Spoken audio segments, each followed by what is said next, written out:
Ассаламу алейкум, урматтуу биздин Кыргызбай YouTube каналынын катталуучулары, урматтуу мекендештер, Москва жергесинде таксопарк иштеткен агаларым, мына сервис ачууга кызыккан бир туугандарым, сиздерге жакшы кабар. Мына 230 квадрат метрге ушундай 230 квадрат метр болгон ушундай автосервис сатууга коюлду. Минска метросуна 5 мүнөттүк, 3 мүнөттүк жөө пешком жол экен. Мечитке дагы жакын, бул жерге эки жакын ушундай запчасть саткан чоң торговый рыноктарга жакын жер экен. Рабочий зона 200 квадрат метр экен, мындай айтканда. Мындай өзүңүздөр байкаңыздар, иштеп баштаганына 3-4 ай болуптур. Прям мындай ачыгын айтып берейин, чтобы чалып, неге саттасын, неге болтат деп жанагы суроолор болбосун. Билесиздер, ар ушундай сатылат нерсе чыкканда неге сатканын айтпасаң, элдер иш бою каптыр да, ошого сатып атыптыр да деп аябай көп жазат да, ошого мен дагы сурап, билип, көп вопростор болбосун сизге деп сурасам, мындай болуптур. Эки партнер ачышат бул жерде, жакшы эле вложение кылышып, анан ишенишип бир адамга беришет, акча маселесин дагы бардык усталарды кароо маселелерин дагы полный ошол адамга жүктөшөт. Анан ал адам ошол жерден иштетип жүрүп, усталардын дагы акчасын бербейт. Анан кийин башка бирөөлөрдөн акча алып, мындай айтканда, башка жака жылы берет, мындай айтканда. Андык ошон көп айлардан бери плюска чыкпагандыктан эки партнер кыскасы сатып кутулайлык, бул жак биздин сферабыз эмес экен деген ошондой ойлор болуп сатууга коюшуптур. Негизи алып иштетсеңиздер аябай жакшы, ыңгайлуу жер экен. Адрестерин мен жазып койдум. Эми болгону айтып коюн, жакшы турабы? Жашыргандан эмне эме? Бир подъемниги бар экен, мына ушундай общий ключтөрү бар экен, компрессор бар экен. Эң кызыгы, туугандар, компрессорду мындай айландырып, паровой отопление окшотуп мындай айландырыптыр да, любой жерге жанагысын улап туруп эле, любой жерде иштесеңиздер болот экен. Могу жылдырбай элечи. Компрессор көргөзүп болуп, чоң компрессор да. Бул жактан краска кылат экен. Эң негизгиси, эң жакшысы, мисалында туугандарды алып келип, көп жерде туугандарыбыз иштейт го. Жатаканасы бар. Жатакана эки кухнясы менен, мына жагы өдөсү жатакана. Бир 35-30 квадрат метр чыгат да, ортодо кухнялар менен.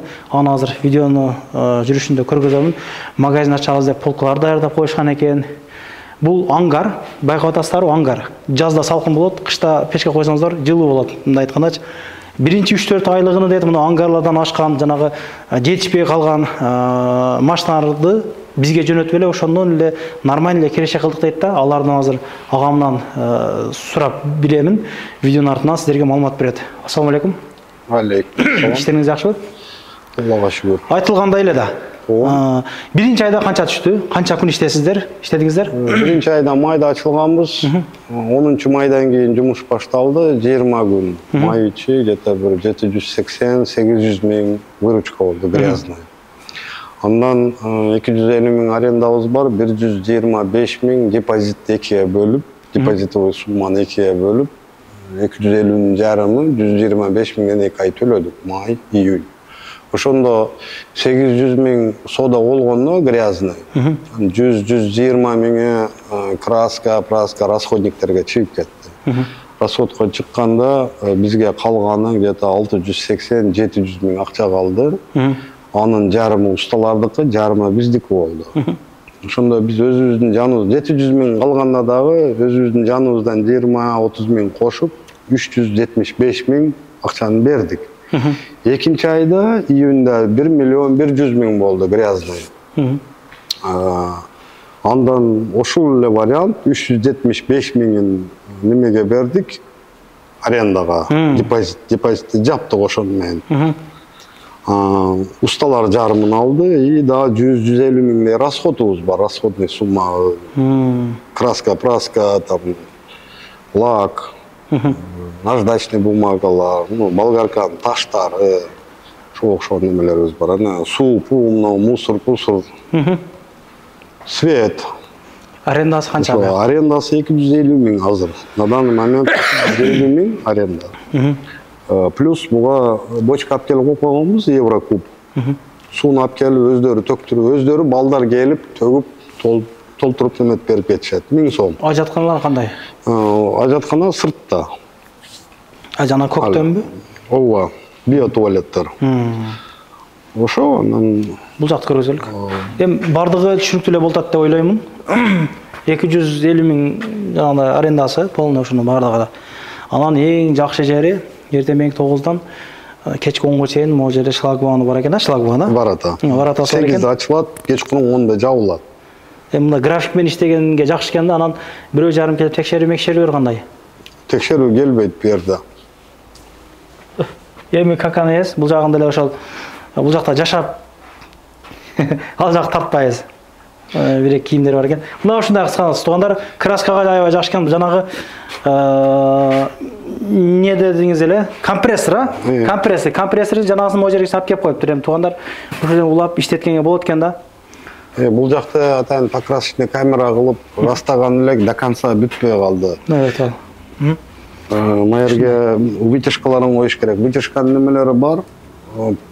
Турбаларды коюш керек. Тешиктерди. Кыскасы даяр. Даяр. Жакшы. Сыртты көргөзөлүк бир. Сыртты көргөзөдөн экинчи этажга чыгып кетебиз. Жарык кылып тураса. Мына туугандар, услугалар мына ушул услугалар бар экен учурда негизи. Анан канча уста бар учурда иштеп аткан? Азыр на данный момент 2 бала бар, 1 бала айдын акырында келемин деп атат. Ходовками моторист бар и покраска, маляркага 1 бала бар. Слесаркага 2 бала бар. Мына. Туугандар, могу айданан бардыгы ангарлар. Муну бардыгы кандай устаканалары бардыгы? Бардыгы устаканалар. Бул жакта выхлоп тюнинг. Бул жакта немелер бар. Ушулардан ашкан жанагы машиналар менен ошончо керек жок да. Реклама бердиңиздерби нарак берага? Жок. Жөн эле. Ошо мына биринчи жолу неметишибиз. Страшный реклама дейт. Бул жакта өзүбүздүкүлөр ошол краска, ходовкалар кылышат экен бул мына ангарда. Бул ангардын покрасочный камерага ворота жасап койгонбуз. Бул иштейм олоруңуз полный? Полный иштейт. Вентиляторлор? Баары иштейт. Молодец. Жакшы. Эми мындай ушундай болду дең кыскасы. Ошондой жагдай болуп калып. Бул жагыны дүкөнгө даярдаган экен да, запчасть саткан дүкөн кылабыз депчи. Бул жагдан культурный. Кимдир келсе запчастька жүгүрүп жүрбөстөн май, фильтр, алиги жеңил расходниктерди, полканы өзүңөр жасадыңыздарбы?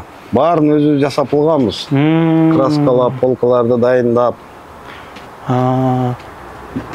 Бул жерде минимум офиста кылып алса болот. Офис кылсам, мен мына свет эле калды эле киргизип. Парк иштеткен агаларыма сунуштайт элем. Чындыгына сунуштайт элем прям. Мен өзүм акча болгондо мен өзүм кызыгып жүрдүм эле негизи. Партнер болуп деле ачып, ичине жана аксаң боло турган иш экен да. Жакшы стоянка кенен. Мен стоянкалар, кыскасы, ангардын арагы дагы бирөө сервис ачкан ошондой ошокшон иштер. Туалет, кана. Наргыбы? Мына био туалет, не деп коет эле, көк туалет да кыскасы. Био туалет. Анан мындай жанагы, бул эмнелерге эле жанагы тартмай, стапель. Машинаны чоюп, тартып, боюп, кыскасы ошондой ызычуулардын атайын мындан фундамент куюп коюптур темирди. Кыскасы ошол кызматка түшүнүңүздөр да. Мен эми билбегеним үчүн бул жактан бир темирди жанагы кылып койгонсуздар, же өзү барып эле ал. Наргы турба. Өзүбүз кылганбыз аны. Бул деле ошого жанагындайбы? Байлап туруп, машина жүрүп. Мына. Ага машина байланат. Машина кыймылдап, неме жылбаш үчүн. Биягына берки крючокты илип алып, ошону тартабыз. Машинаны чоюп. Кыскасы сервистин атасы, чындапчы мына караңыздар, могу жер кухня. Эми айнектердин ичине алмаштырып, жанагы нары бери кылып коюш керек. Өдөн көргөзүп болду элек. Краскалап эле койсо болот өзү. Краскалап, акфа эшикти айнектер коюп коюш керек. Наргы өзүнчө комнаттыкы, мынер өзүнчө комната. Азыр ошону көргөзөм. Жүрүңүздөр. Адресте жазып койдум. Чоң жолдун бою, мына адрес караганда эле мына чоң жолдун бою, эмнелер чоң жол. Мынагы мечит, азан угулабы? Угулат нерден? Угулат, Азан айтылганда азан угулат. Машалла. Кыскасы, мына эшикти жаап, печканы жаккан болсом күн болот да кышта делечи. Акчам болгондо өзүм алып коет элем. Баасын канчада атасың да, кулак кызытып койдук эми. Бул жерге 1,5 миллион расход кылдык. Вложениябыз 1,5 миллион болду и плюс 250 миң депозит төлөгөнбүз. Мен общий сумма 1 миллион 750 деп атабыз. Анан аларман ала турган адам келип немеде турган болсо бир аз сүйлөшө турган вариант, аркы берки темалары бар. Келишесиздер. Эгер мына ушу сервиске түшүнбөймүн, бирок акчам бар, влажить эткенге болобу деп жанагыса өзүңүз мындай алып кетип бере аласызбы өзүңүз? Калып, типа иште берип, типа сиз бар жок түшүнөт экенсиз. айтканымда варианттары жок кошо. Колдон келишинче бар ол варианттар деле бар. Сүйлөшсөк болот. Жакшы экен. Бул өзүнчө бул эмне нерселер сактаган шкаф койдуңузбу? Склад. Мини склад. Экинчи кабаты өзүнчө эле панорамный зона. Негизи бул жерде алып иштеткен болсоңуздар, кофе ичкенге место кылып, могу куянчы. Могу жерден келип мындай карап, машина бүтүү дегенге да мындай нормальный жер экен да. Байкаңыздар өзүңүздөр. Макташ эмес, бирок келип көргөн болсоңуздар жагып калат экен да. Мындай сервистер негизи сатылбайт да. Негизи сервистер нече? Мындай сервистерди издегендер көп. Мен таанышымда деле аз жөнөтүп койдум, биринчи чыгарбай турупчу, азыр таппай туруп.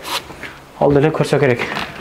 Мынерге эми жанагы занавеска илип кыскасы ызы кылса болот экен да. Бул комнатасы, эми бул жагы өзүнчө эле кызык. Караңыздар. Бул жакта эми канча адам жатып жанакса болот? Бир 6 адам батабы? 3-төн 6 адам батат да. 5 адам кеңири бар. 5 адам кеңири. Бул нормальный, нормальный экен. Светтер жанат экен кыскасы, розеткалар, кириптер, мына ушундай жер экен.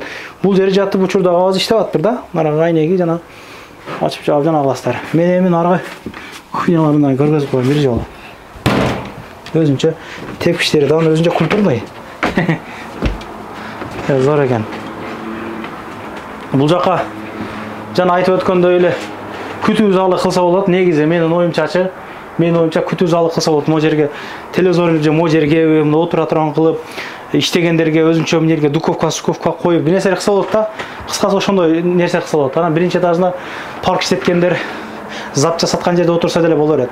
Компьютер чукулап алып сатчы. Сатмар. Бул жакты бир жандырып көргөзүп койсом. Бул жака ошо электрика жага кирбептир, а? Ооба, абияка жетпей калды. Вложение көйүп кетиптир да өзү. Бул жагы деле бир зыраба кирип кетип колма. Бир 3 адам жатса болот да, кыскасы 3-4 адам батат нерге. Үй да эми мындай айтканда үй. Душ жок экен бир, душ. Душ маселесин кандай ойлондуңуздар эле эми иштетип жанагы кандачы? Душ маселесин ошо бияка ичкериге коебуз деп деметтик элек. Могу кошуналардыкынан көрүп чыктык, булардыкы туалет, душу ичине алып кирип коюп алышыптыр автономдуу. Болобу экен? Ооба, анан яма казап экен, не кылат экен? Яма казып туруп эле немени көмүп коет экен. Септик төшөргө коюп коет экен. Кыргызча эле кылып. Жок, кадимкидей евро эле. Ошондой болот да, анан септикти немелер келип, алеге ассенизаторлор келип тазалап турушат. Акчасын эле төлөгөн болсоң, азыр любой нерсе неме болот. Эшик ам. Монтип камераны койгонбуз. Камера бар экен. Камералар бар экен. Көрүп турасыздар, каякта болсоңуздар, онлайн бар. Онлайн камера. Жакшы экен. Туугандар мына ушундай. Калган маалыматты эми өзүңүздөр сүйлөшүп аласыздар. Колдон келишинче мындай прям каканес чыгарып берүүгө аракет кылдым. Жандагылар полный ушундай автосервистер экен, ошолордун ачканы ушул жарга жөнөтүп 2-3 ай иштешиптир. Андан кийин ошондой иштер болуп, кыскасы биз ишемесе окшойт деп жанагы кылышыптыр. Эгер мына блогерлер көрүп аткан болсо, таксопарк иштеткендер көргөн болсо, аларга вообще прям жакшы жер да. Идеальный жер да. Прям полный бар жок даяр да. Могу жагына бир 4 подъемник коюп, 3пү? 3 батабы? 5ке чейин батат. 3-4ке чейин ошол 5 подъемник батат эми полностью. 5 подъемник коюп, ямасын агылып, нары бери кылып, негизи анын мел иштери сыртта, нарак биракта кылса да болот да. Ишиңиздерге ийгилик, эч качан оорубаңыздар. Рекламалар болсо байлансаңыздар, жеринен прям жанагы чагылдырып берүүгө аракет кылабыз. Көрүшкөнчө болмой, каналга катталып кетип эсиңизден чыкпасын. Анан дагы мекендештер кимдир бирөөлөрдө кирди чыкты маселелери болуп, ишеништүү адамдарды таппай жаткан болсоңуздар, мен ушул жерге Сүйүн агамдын номерлерин коюп койгонмун. До конца айдайт, келгенден кийин 3 айга коюп берет, чыкпай туруп, чорныйдан базадан текшерип берет. Ушул окшогон 7 орундуу Альфард Сиеналар менен чыгып келесиздер. Сүйүн кирди чыкты ушул жерге коюп койдум.